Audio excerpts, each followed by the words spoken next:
This show is listener supported.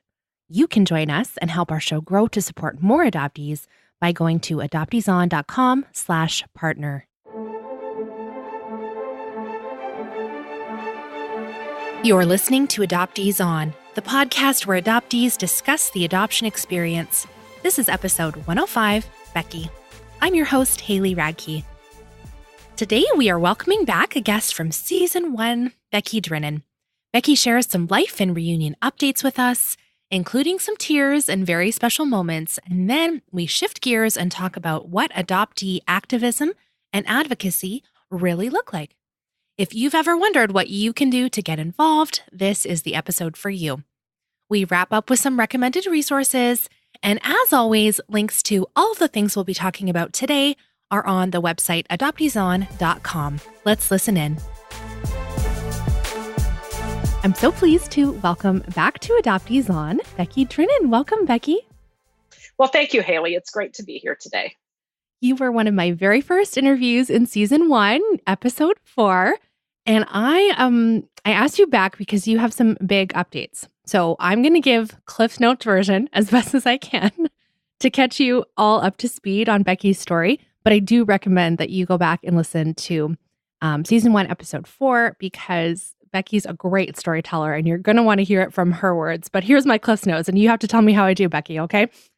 Perfect. Okay, so Becky was born in the baby scoop era, and as far as she knows, her birth mother didn't even see her when she was very first born. Becky was adopted, and she was the first child adopted in a family, and they had planned to adopt again, but they actually had bio kids after. So you're the oldest in your adoptive family, and in the 1980s, you found some records that you had access to because of a crazy law, and now records are open in your state that you were born in. But in the 80s, you did have access to your first mother's name, and you had a friend call her. And some of the first words that you heard her say was, "What is she trying to do? Ruin my life." And so that was really challenging. We talked about that secondary rejection and how hard it was. And then later on, you did have a conversation with her a number of years later that was a little bit more lengthy, and you had some answers from that. But you were able to get some answers from an aunt. You saw things on Facebook from your bio mom and her kept children, and you had this really amazing in-between 6-degree separation, but it wasn't 6 degrees, with your brother. You had a friend that actually knew your brother, and he worked really close to you at the time that we talked. And from your understanding, your birth mother had never told her husband or her kept children, and that was likely the reason for the secondary rejection. And then we also talked about your amazing searching skills of how you found your first father. And you talked briefly about your reunion with him and your other siblings. And then I think it was even weeks after we had talked, he passed away. So we did a little update on the show with that. I think it was a couple episodes later. And so that's where we left your story. And I know you have big updates since then. But again, I want to pass on my condolences to you for, the loss of your dad. And that was a couple years ago when we talked. So here we are.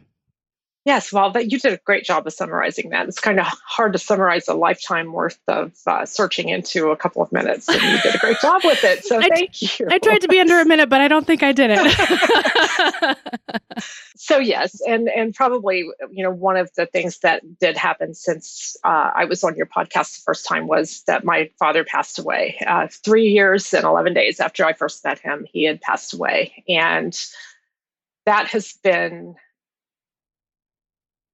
very difficult. You would think that it wouldn't be so hard after you didn't spend a lifetime with him. And I understand that my grief has not been the same as the people who have been around him all of his life. But in some ways, it's almost, I think, more intense because I think a lot about what I missed out on and what could have been if I had had more time to spend with him and get to know him. But that said, I'm very, very grateful that I had the opportunity to get to know him, because you can't get to know somebody the same. There's so many adoptees who have found parents after they've passed away. And it's great to hear stories. It's great to hear all of this stuff, that I feel very fortunate that I had that opportunity to actually connect with him and get to know him for the person that he was myself. Mm-hmm. And you are still in touch with his other children, his I extended am. family? Mm-hmm. I am. It's not frequent contact. I had hoped for a little bit more frequent contact than what we have, but our lives are very different and there's enough distance that we don't see each other a lot. But yes, I am still in contact with 3 of my 4 siblings to some extent, and with my stepmother and with aunt and cousins and some other extended family. Mm-hmm. And that's a good thing. Mm-hmm. Well, I'm so glad you had those 3 years and 11 days, but I understand that the grief of, the hope we hope for more time, and especially when you're like so looking forward to reunion and it goes well and then it's kind of taken away. So yeah, I understand that. Okay. So what's your other update, Becky? So that was my sad update. And now I have an extremely happy update. And it just goes to show you that you just never know what's going to happen in this whole journey of search and reunion. So, as we talked about in the previous episode, I've known who my mother was since I've been in my early 20s. I've made contact with her back when I was in my early 20s, and then again later. And though we stayed in a little bit of touch, in touch a little bit, I'd always held out hope that we would meet, but really was trying to be realistic about the chances of that happening. So over the years in the adoption community, people have expressed to me that I had the right to reach out to my siblings, regardless of how my mother felt about that. And while I've always acknowledged that I had that right and that we had that right to knowledge, it has always been my choice that I was not going to do something that I knew was expressly against my mother's wishes at that point in time. I always reserved the right to change my mind, but I always have respected that desire of hers, even at the cost to me. What I did do, though, is I spit in tubes and put DNA out in databases. And I did that for a number of reasons. I actually didn't need to do the Ancestry DNA kit for search purposes. But first of all, I thought maybe I could help somebody else make those connections by, having my DNA out there in those databases. And I'd always figured it would help me learn more about my family. When I first got those results, I had a few distant matches, but nothing close. So last year in 2018, in March, I was looking at my email and I got this email notification from Ancestry that I had a close family match. So I logged into Ancestry. I was at work, so I was doing this on my phone. I logged into Ancestry and I see that match that I recognize as my sister, my half sister's name. This would be my birth mother's youngest daughter. And, I got excited, but yet I wasn't allowing myself to get too excited because I knew there could have been a lot of different reactions from my sister. And the way Ancestry works, that they don't really recognize half sibling relationships. They look at it as a first cousin match or close family. So there's a lot of ways for people to try to not acknowledge what those relationships could be, especially when they have no idea. And I was pretty sure that my sister had no idea that I existed. Then shortly after that, I get another notification and I had a message in Ancestry's system. And that message was from my sister. She was saying that we were a close family match when she got her results, and she wondered what our relationship would be and wondering if I could help her with that. The excitement took over at that point, but I was also very aware from other people that I have talked with who have had these DNA matches that it has to be handled sensitively. And so I took some time. I took most of the rest of the day. I don't think I got a lot of work done the rest of that day. But what I was trying to do is figure out how I wanted to respond to that. Because one thing I knew, I wasn't going to respond by email and say, well, you're my half sister. You don't know it, but your mother had a child before she got married and before you guys were born. Wasn't going to do that. I had kind of formulated a response that let her know that I knew what the connection was and that we should probably talk about that by phone rather than back and forth through messages. But before I had a chance to send that, I got another message on Facebook Messenger, and that message read, "Hi, Becky. I received my DNA results today. We came back as a close match. I'm quite the sleuth by nature and discovered we are actually sisters. I cannot emphasize enough how excited I am." And at that point, I'm probably going to get a little bit choked up a little bit here, but being the person who was actually reached out to and to find out that somebody that I had sought after and had wanted a relationship for so long was actually reaching out to me and sharing her excitement to find out that she had a sister that she didn't know about was overwhelming to me. I remember standing in my living room and telling my husband about it, and I just broke down crying because it's been a long path, and I could have never written that type of an answer, because it really could have been a much different response from her. It could have been, leave our family alone. We don't want anything to do with you. I'm not going to acknowledge who you are. But what she had done is she had searched for me. She told me later that when I didn't respond to her message to me on Ancestry, within about 15 minutes, she started digging around on Google, and she found quite a bit of information that I had been public about, that she was able to figure out that I was adopted and put enough pieces together that it made sense. And when she played out all of the options, the only option that made sense to her was that her mother had given the child up for adoption. And so before she had messaged me, she actually left work and went home and asked my mother and had gotten that information confirmed before she reached out to me. So, whoa, that was like one of those days that after all of those years, I never expected it to go as well as it did. And what's even better is in the almost year since that has occurred, I'm in contact with both of my sisters, my brother, and my mother. Pretty amazing. Wow. That is pretty amazing. I am dumbstruck. I also love in her message to you, "I'm quite the sleuth by nature." I believe we got that. I believe I called you Sherlock Holmes the last time we talked. So you think there's a biological basis for having sleuthing skills? I guess there is. Wow. Okay. Do you know how that conversation went between your sister and your mother? I really don't. I think that my sister had a pretty good feeling that it was going to be something that was difficult for my mother to talk about. And I think that she wanted to make sure she was pretty sure of her facts before she asked her about it, as much information as she could have. So, I think it was more of a conversation that said, "I'm right about this, correct?" That type of thing. I don't know. I can only imagine what was going through my mother's mind at that point in time. I don't know, but clearly it was time for that to come out. And the super interesting thing about all of this is I think that my mother is really happy to be in touch with me. So it hasn't been, I think it was more of the fact that it had been a secret for so long, certainly not that she did not want to know me or be a part of my life. She didn't know how to tell everyone, right? Think about that. You keep a secret. I was 55 years old at the time that connection happened. I mean, think about that. Having that for 55 years, having social workers tell you and parents tell you, "We're never going to speak of this again."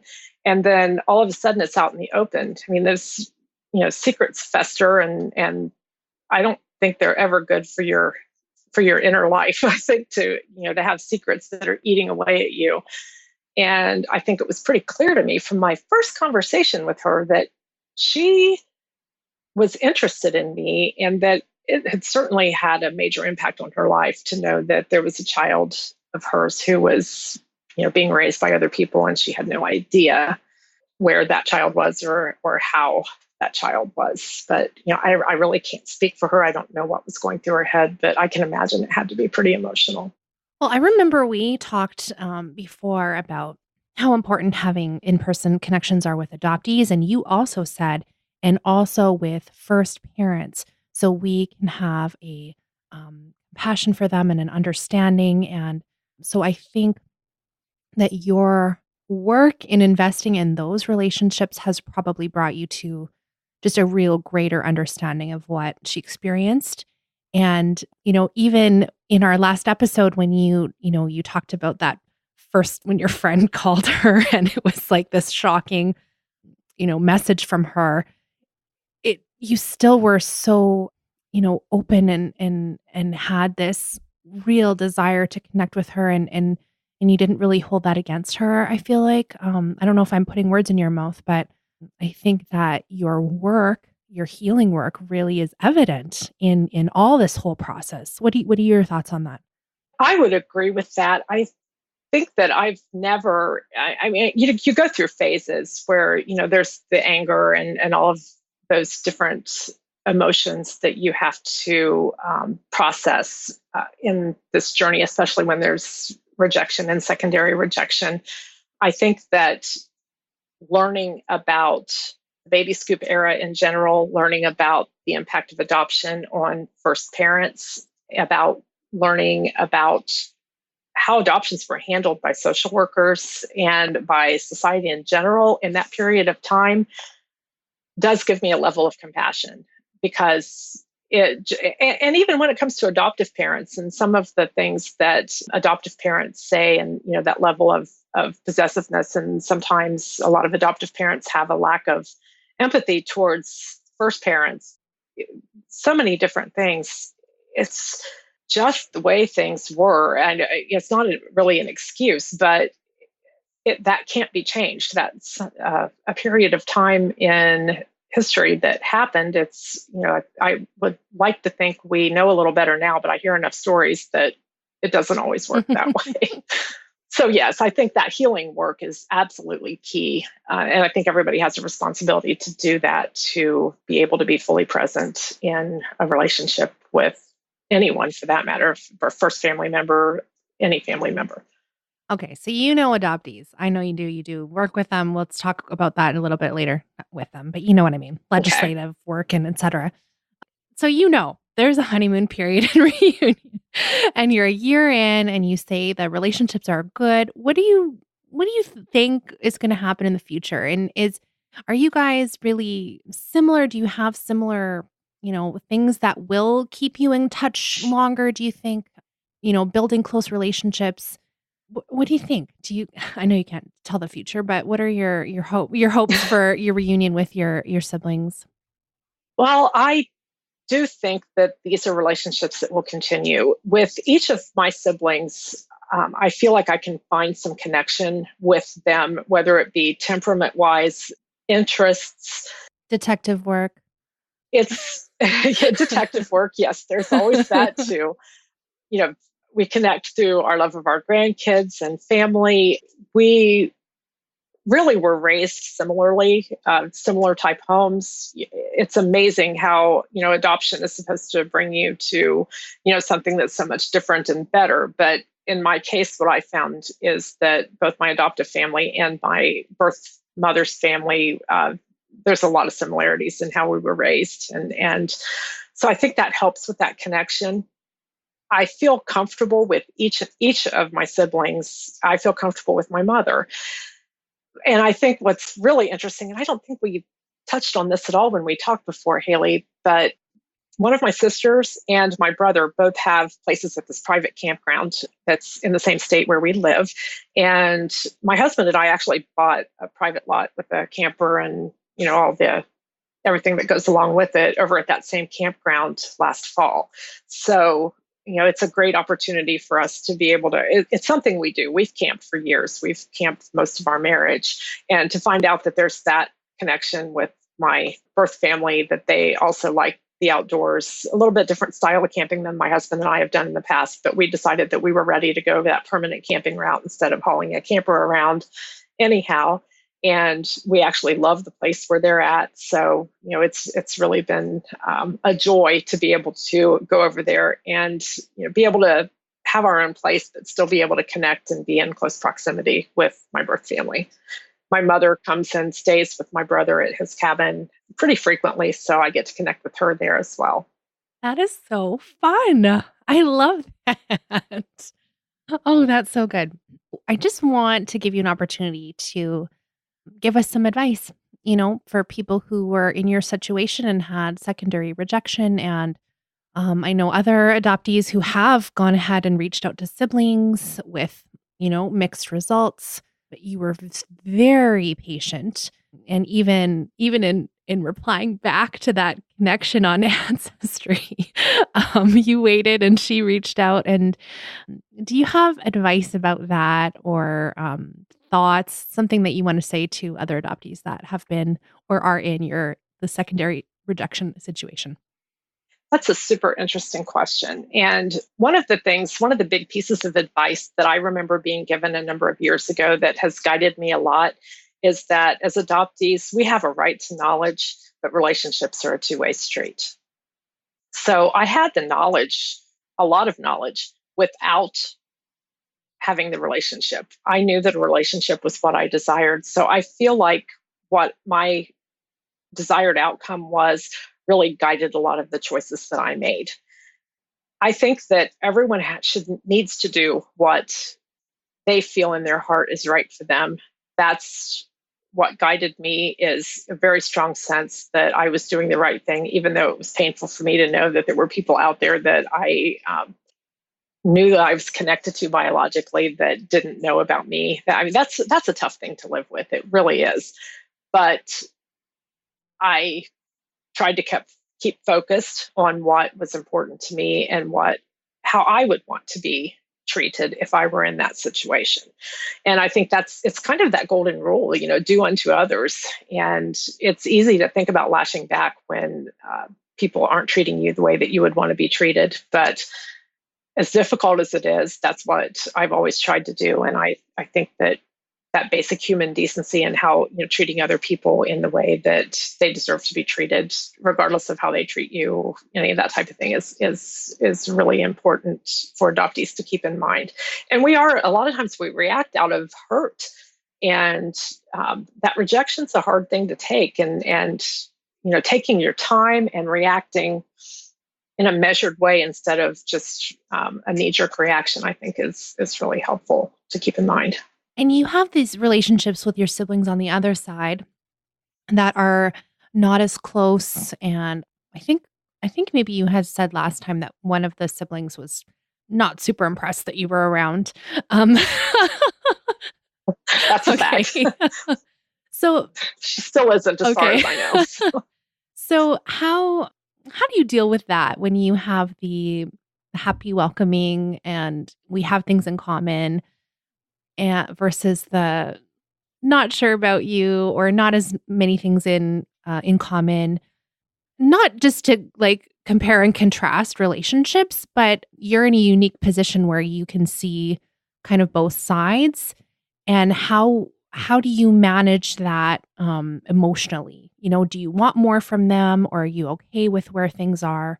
I know you touched on that a little bit before, but just for advice purposes, again, for adoptees that are in your situation, kind of navigating the trickier relationships. For me, it goes back to what I mentioned a minute ago, that the right to knowledge is very different from the fact that a relationship is a two-way street. And, I will always keep the door open. I still have hope that at some point, my sister, who's not thrilled that I exist, will want some level of connection. I think some of that has to come about naturally. I'm not going to force a relationship on anybody. As far as advice, I think we have to be open, and we have to be clear about what we look for in a relationship, but we also have to take those cues from other people as well. I enjoy the time that I spend around my siblings on my other, on the paternal side. They're nice people. I like them. I think if we were closer in proximity, I would hope we would spend a little bit more time together. I don't know how that would go.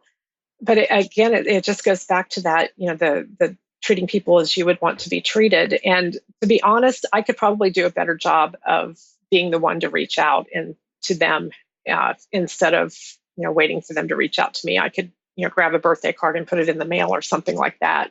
So it goes both ways. You've got to look at what you're investing in that relationship, as well as what they're doing as well. And you have to acknowledge sometimes it's not a natural type thing to find out that you had a parent who had a child that you didn't even know about so many years ago. It's a weird kind of thing. We look at it from our perspective as an adoptee, but how does that feel to be on the other end of that too? And I think about that sometimes.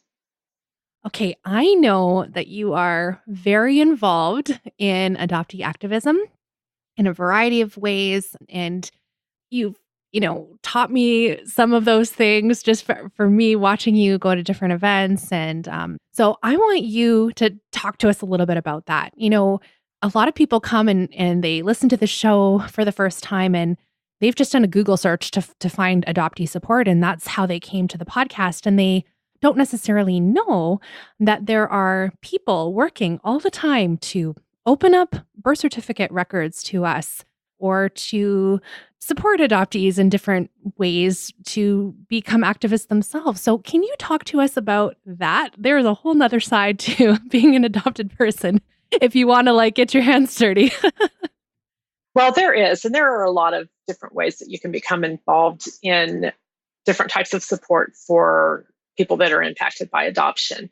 A couple of the things that I've done are, well, first of all, just let me say that I think that this Adoptees On podcast is absolutely a gift to the community of people who are touched by adoption, and not just adoptees. I know that you speak mostly with adoptees, but I think a lot of first parents could really learn a lot from listening to a lot of our stories as they are portrayed through your podcast. I think that you're a voice for adoptees. Your podcast is a voice for adoptees in this community.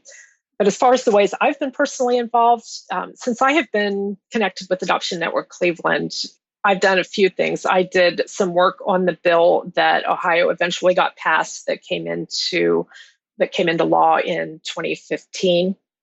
I've also been a co-facilitator for a support group for people that are affected by adoption. It's not just for adoptees, but for all members of the adoption community.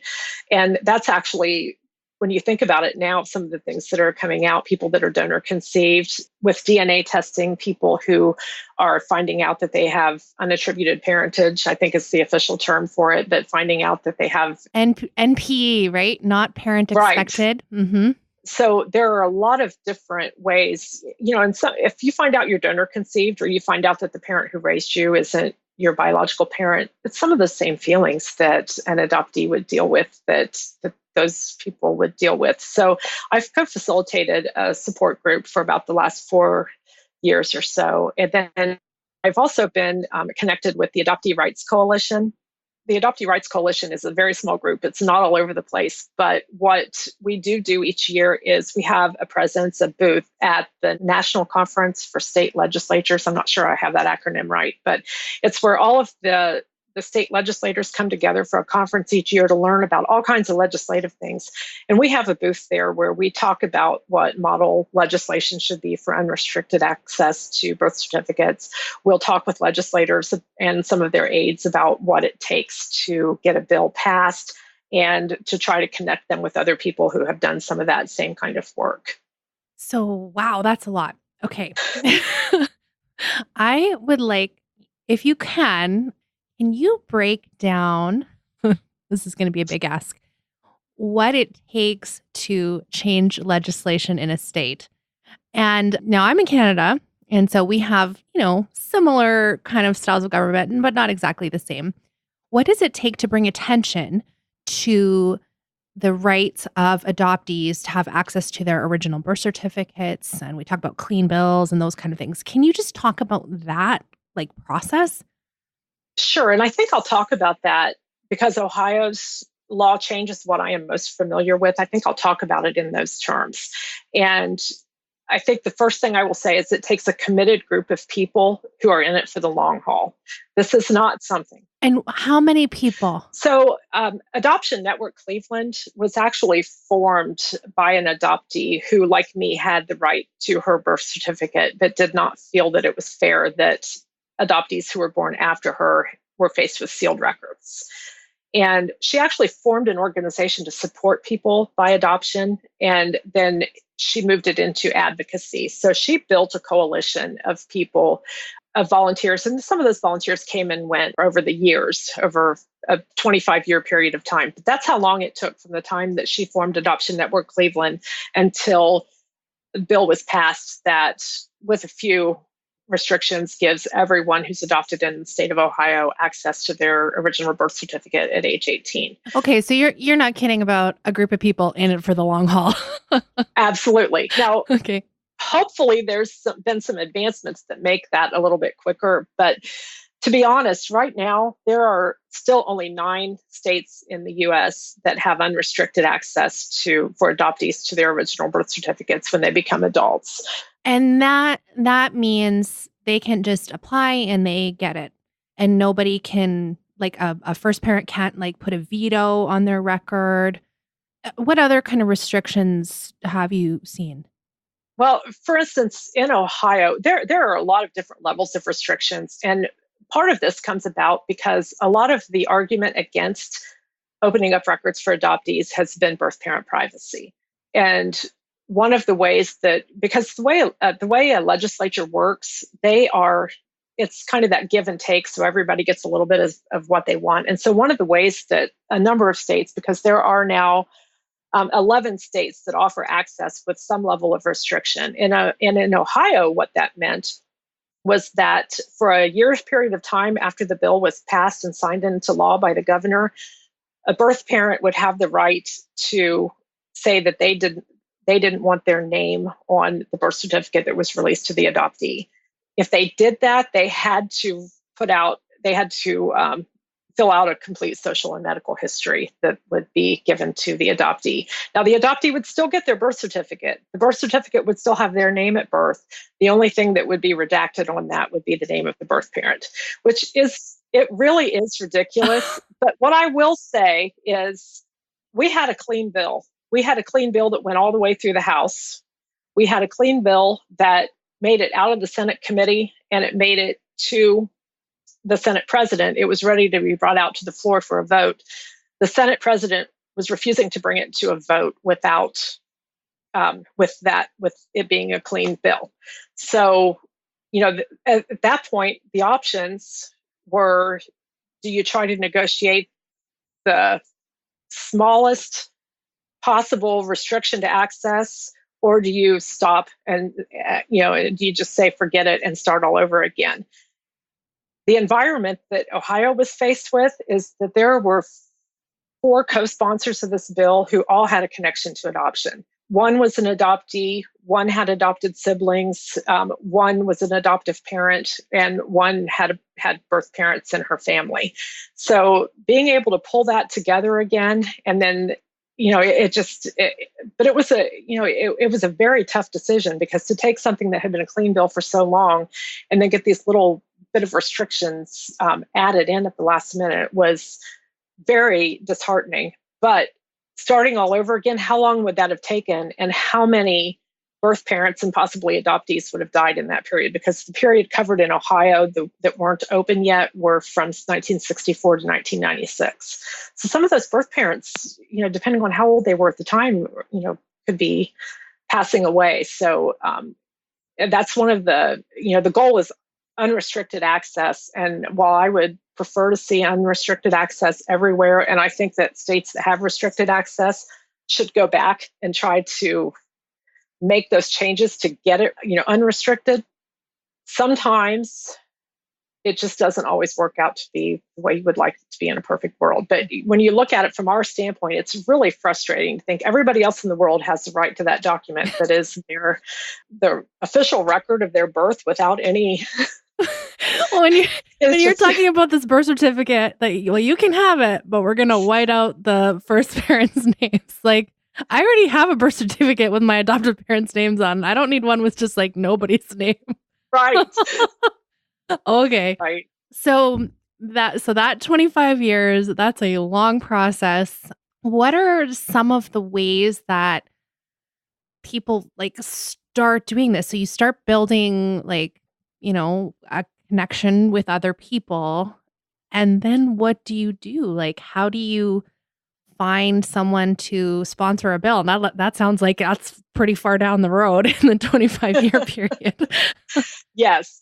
Well, and it is, I think in different states, there's probably a lot of different ways to get to getting a bill in place. But really, the key is having a group of people who are committed to working on it, who have a connection to adoption in that state.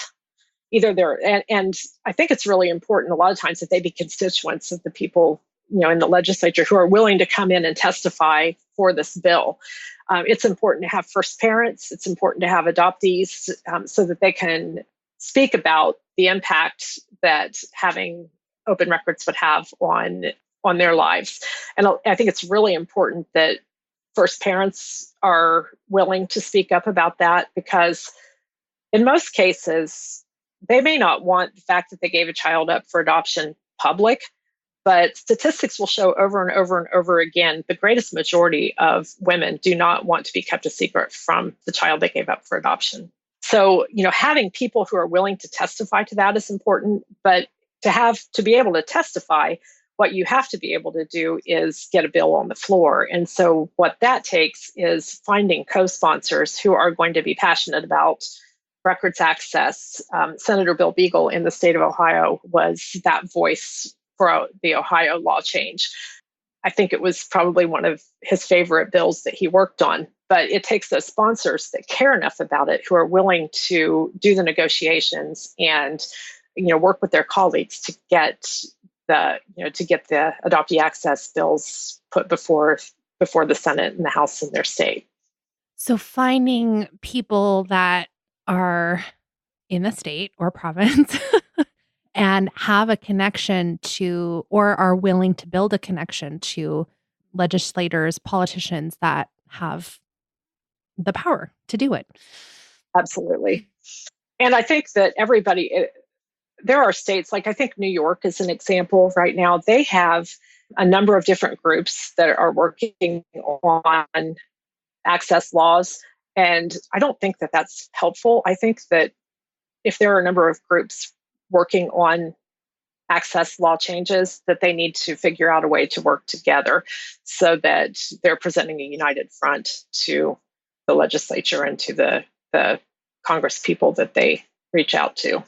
Yeah, it's interesting in the online community to watch some of those things. It's frustrating because I'm Canadian, and so I have no say in any of those things that are happening in the US, but I have, I'm trying to build connections in Canada, but looking on as someone who feels that they can't do anything, and to see the behind the scenes, like the fighting and it's sad. It's really sad. And I understand, I'm sure there's, reasons for some of that I'm not privy to, but it's sad to watch when, if you could work together, I don't know, like maybe things could go faster. It feels like a lot of wasted energy goes into that behind the scenes fighting. Well, it does. But when, the larger group of people that are working for that change and everybody being on the same page, I think that that's always going to benefit the effort. Mm-hmm, mm-hmm. Okay, so it sounds like if this is something that people want to get into, you want to be looking for other adopted people or other members of the adoption constellation in your state. That sounds like the most effective way to be working on this. So how can you do that? One of the ways that you can do that is if you look on Facebook, the Adoptee Rights Coalition has a Facebook page that you can send a message through. And by doing that, there's several people who are administrators on that page, but there's a lady named Gay Tannenbaum, and she's very passionate about getting this work done. And she has a lot of resources and a lot of information about what states are working on what bills and who in different states is working, on a bill for access. And somebody will get back with you fairly quickly to be able to tell you if in your state there is something that is being worked. If you're starting from ground zero in a state, like for instance, I know right now that New York State and Texas have strong coalitions, and there's a lot of work being done. There's other states like California that I don't think as much work is being done.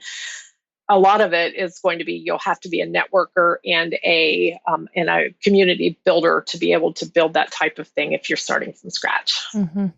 It's work that's important. It needs to be done, but I don't want to make it sound like it's like you can just, snap your fingers and pull together a group that's willing to work for this. Absolutely. And I think it's nice to have a realistic picture. Like, is this something I want to get involved in? And you got to be passionate about it, because I know people burn out really quick on some of these things. Absolutely. But also, if you're going to be the one to start the group and start the networking in your state or province, it's amazing to just be connected with other people who've done it before you and can, give you more in-depth advice than Becky and I have gone into today, because I kind of wanted like the overview picture so you could kind of get an idea of what it looks like. So what are some of the things that you have done? I know you said you've actually worked a booth at a trade show for legislators, essentially. What are some of the other like practical things that what does it look like to do work on this? I'm putting work in quotation marks. It's real work, but like, what does work mean? So work is really about, in many ways, telling your story, just like you ask people to do on this podcast. One of the things that is important is you can submit testimony. When there's a bill that's being heard in a state legislature, you can submit testimony either in writing or by going and submitting it in person to a committee that is hearing testimony. So I've done that for the state of Ohio. I've also written letters of support for bills in other states. It's really most effective when you are a constituent of the state where the bill is being heard. So what I would say is if you're aware of an effort in your state, the state that you live in, even if the adoption that you're connected with happened in another state, get involved, because any state legislator is going to want to be doing things that make constituents of their state happy, the people that are going to potentially vote for them happy. And I think it's also important just to show support for efforts that are happening in other areas, because really beyond writing some letters and showing support and maybe sharing some Facebook posts for an effort in California, if for me living in Ohio or for you living in Canada, there's really not a lot that you can do. But I think that the more our stories get out there and the more people hear it, for instance, you can't go a week in the media today without hearing a story about a reunion somewhere. A lot of them that are coming about from DNA testing it's just been amazing to see the people who have been able to connect because of that. And, that's, I think, another place, and maybe if you want to talk about this a little bit later, or if you don't have time for it, that's fine too. But the fact that the DNA databases are so large today is really making a difference that really should have an impact on how legislators look at these laws from now going forward, because the whole privacy argument really doesn't hold water when you've got people that are finding a second cousin match and starting to ask questions about who in your family might have placed a child for adoption in 1972. So I think being vocal about that and making sure that you're talking about how DNA testing changes that argument that have kept records closed for so long is important too. And you can do that if you've got a blog. You can do it when you're talking to somebody, just in a conversation.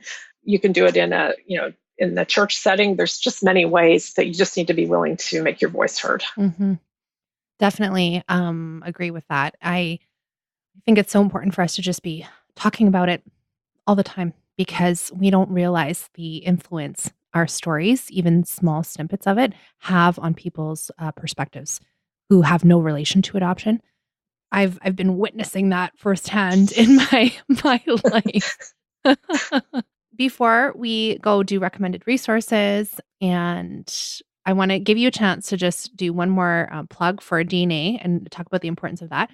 And also, is there anything else that you would tell adoptees like, okay, here's your chance. Why is it important for adoptees to get involved in activism or advocacy of some kind?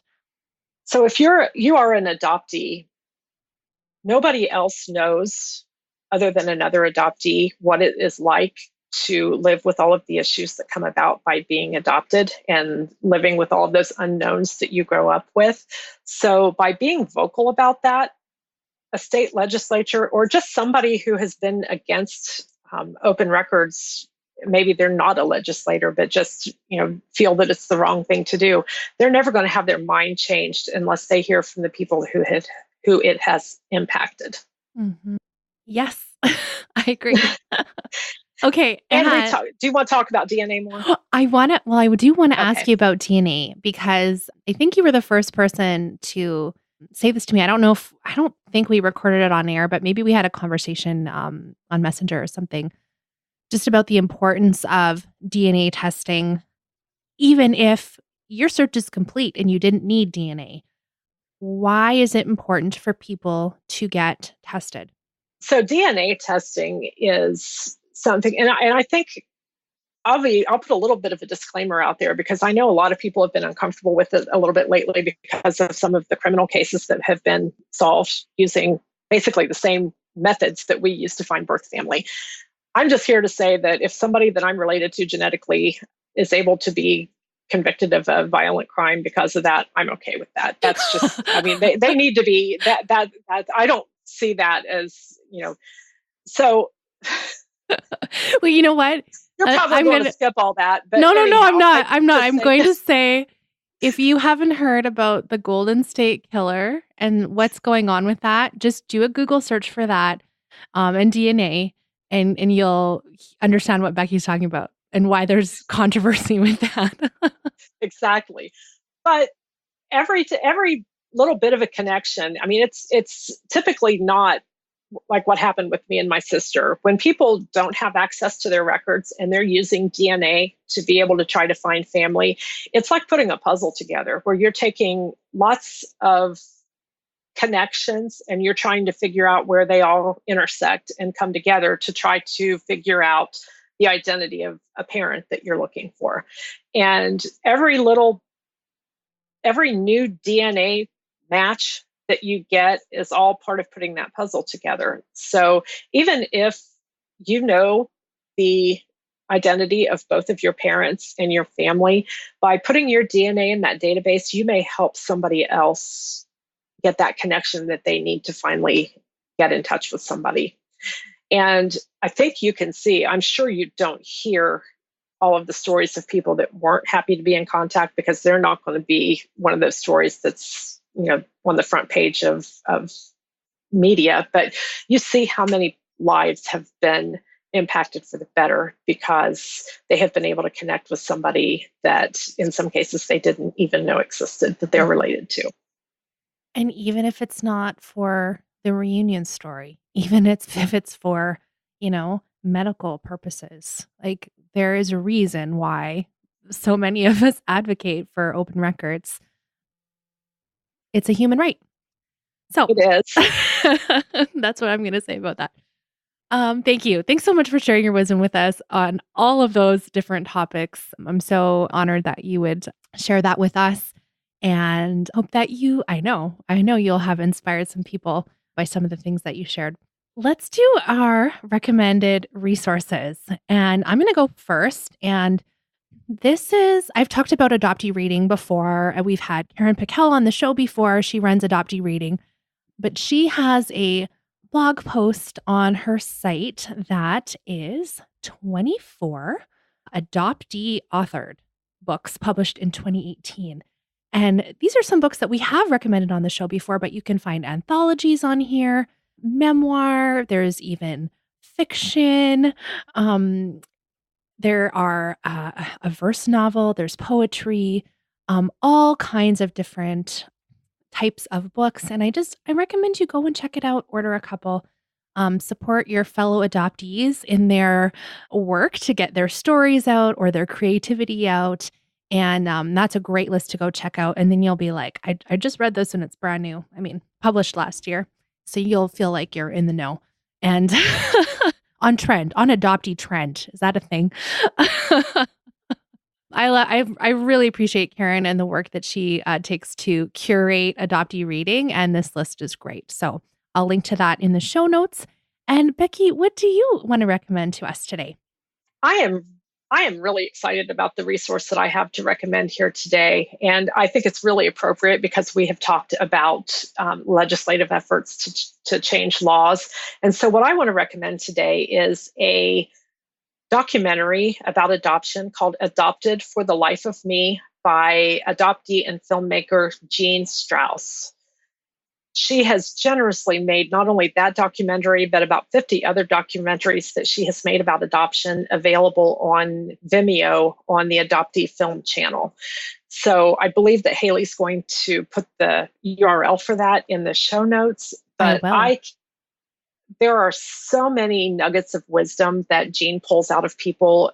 She has followed efforts to open records in a number of states. She's just an amazing individual, and the generosity that she has shown the adoptee community by putting so much of her work out on, for free public view, I think really takes legislative efforts. It's a help in the effort to open records in different areas of the country. Fantastic. And you mentioned here, I want you to talk about it, that she has an adoption memoir as well, Beneath a Tall Tree. She does. She wrote this a number of years ago. It's not in print anymore, but you can still find used copies on Amazon. And it is just a very insightful, it's a pretty big memoir, but it's just very insightful in all of the things that she learned about herself and about others and about adoption as she went through her journey, and how she closes it all out, I think, is the most powerful part of the book. And she likens putting all these pieces together as, starting with a blank canvas before she knew anything. And then over time, with what she's learned, she's been able to paint that canvas with the stories of her ancestors and therefore of her. And it's very beautifully written. And there's just a lot of insights that, it's not new, like the list that Karen Pickel has so graciously put out for us to have ideas of books to read, but it's an absolutely beautifully written memoir. Thank you for sharing those. And I had no idea that all of Jean's work was up on Vimeo when you sent me the link, and I was like, oh, and there's more. So that's awesome. Such a great resource. And it also says that, this documentary was shown on PBS. Like, these are like legit, awesome things to check out. So absolutely. How can people connect with you online? Well, you can find me on Facebook, and that's where I'm most often on social media. I'm Becky Conrad Drinnen on social media. I also have a very neglected blog at this point at puzzlesandpossibilities.com. Perfect. I will link to all of those in the show notes. Thank you so much, Becky, again for coming on the show and sharing your story with us. Part 2. This time next week, I will be in Washington, D.C. at the American Adoption Congress Conference. And I'm so excited to be sharing a keynote message there that highlights adoptee voices and the importance of us telling our stories, very much in line with what Becky and I just talked about. I would love to have you come and join us there. You can check the American Adoption Congress website to see if you can still register online, or it might be just in person now. And check the Adoptees on Facebook page for information about the meetup, the listener meetup. I'd love to meet you in person. If you're coming to the event, please let me know so we can make sure to say hi. And I'm probably bringing along some stickers, so you can grab some Adoptees on swag. And I just want to say a huge thank you to my monthly Patreon supporters. I couldn't do the show without you. And I have been recording special episodes. If you love the podcast and you just can't get enough, there's a whole another podcast happening over on Patreon that is called Adoptees Off Script. And every week I talk to an adoptee, and we deep dive things that we maybe wouldn't talk about on the main feed, but of course we share with our listeners over on Patreon. So if you would like to sign up and help support the ongoing costs of producing the show, adopteeson.com/partner has links and details for all of the levels of support you can try out. Thanks so much for listening. Let's talk again next Friday.